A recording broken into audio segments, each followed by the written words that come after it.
किसी सैनिक की वर्दी को देखिए, वो सिर्फ कपड़ा नहीं बल्कि साहस और सेवा की जीती जागती कहानी है।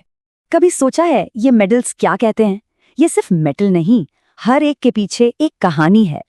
ये अवार्ड्स असाधारण बहादुरी और खास सर्विस के लिए दिए जाते हैं, चाहे जंग हो या शांति का समय।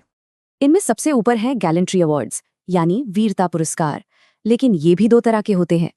यानी बहादुरी तो बहादुरी है, पर अवार्ड इस पर डिपेंड करता है कि वो जंग के दौरान दिखाई गई या शांति के समय।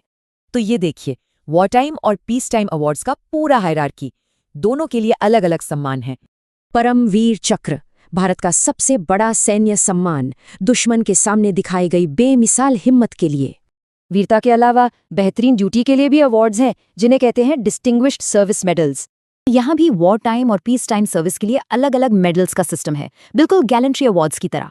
और तो और आर्मी, नेवी और एयरफोर्स तीनों के अपने अपने सर्विस मेडल्स भी होते हैं।